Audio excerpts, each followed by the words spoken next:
யார் இந்த இயேசு? இயேசு யார் அப்படின்றத நாம ஒவ்வொரு வாரமா சிந்திச்சுக்கிட்டே வரோம். இந்த வாரம் நாம பார்க்க போறது அவர் பரிசுத்தமானவர். பரிசுத்தமானவர், பரிசுத்தம். அது என்னங்க பரிசுத்தம்?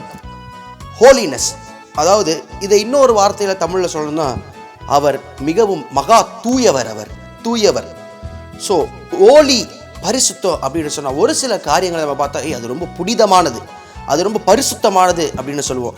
பரிசுத்தமானது அப்படின்னு நம்ம சொல்லணும்னு பார்த்தீங்கன்னா ஒரு 100% பியூர் அப்படின்னு கூட சொல்லலாம். 22 கேரட் தங்கமே வாங்கினா கூட அதில் ஏதாவது ஒரு மெட்டல் மிக்ஸ் பண்ணியிருப்பாங்க.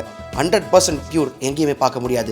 ஆனால் கிறிஸ்து 100% அவர் தூய்மையானவர், அவர் 100% பரிசுத்தமானவர், ஹோலினஸ்.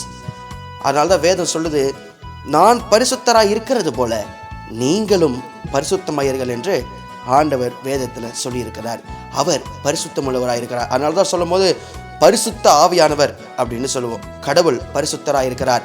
ஏசாயா தீர்க்கதரிசன புத்தகத்தில் பார்த்தோன்னு சொன்னால் அதில் ஏசாயா எழுதியிருப்பார், தூதர்கள் எல்லாம் பரலோகத்தில் சேனைகளுடைய கர்த்தர் பரிசுத்தர் பரிசுத்தர் பரிசுத்தர் என்று அவரை போற்றிக்கொண்டே இருக்கிறதா நாம் பார்க்குறோம். இன்னும் பைபிள் ரொம்ப தெளிவாக சொல்லுது, பரிசுத்த அலங்காரத்துடனே கர்த்தரை துதியுங்கள், பரிசுத்தம் இல்லாமல் ஒருவனும் தேவனை தரிசிக்க முடியாது.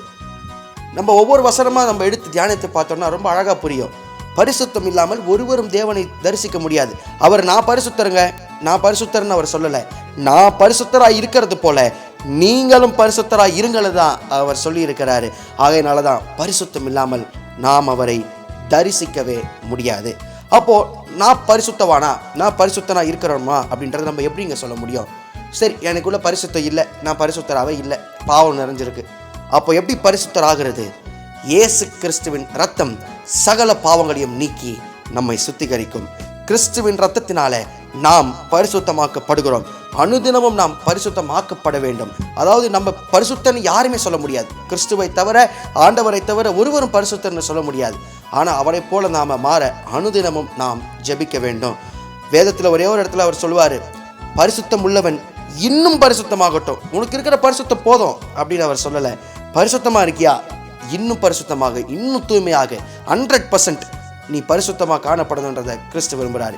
இன்றைக்கி நம்முடைய வாழ்க்கையில் நாம் பரிசுத்தமாக இருக்கிறோமா, இல்லை நமக்குள்ளே காணப்படுற பரிசுத்தத்தை குலைக்கிற காரியங்கள் என்ன அப்படின்றத சிந்தித்து பார்ப்போம். கிறிஸ்துவின் ரத்தத்தினால் கழுவப்பட்டு அனுதினமும் பரிசுத்தமாக இருந்தால் இன்னும் நாம் பரிசுத்தமாகும். அடுத்த வாரம் இயேசு யார் என்றதை இன்னொரு தலைப்பில் நாம் சிந்திக்கலாம். பரிசுத்த ஆவி எங்கள் மீதிலே ஒழியும் இந்த வேளையிலே, பிரசன்னத்தால் நிரப்பியம்மை புது சக்தியை அளித்திடுமே. மண்டலம் முழுவதாயும் ஓமாவியால் நிரப்பிவிடும். மண்டலம் முழுவதாயும் ஓமாவியால் நிரப்பிவிடும். அனுப்பியே தாரும் பரிசுத்த அக்கினி, அனுப்பியே தாரும் பரிசுத்த ஆவி, அந்தகாரத்தை நீக்கிவிடும், அந்தகாரத்தை நீக்கிவிடும்.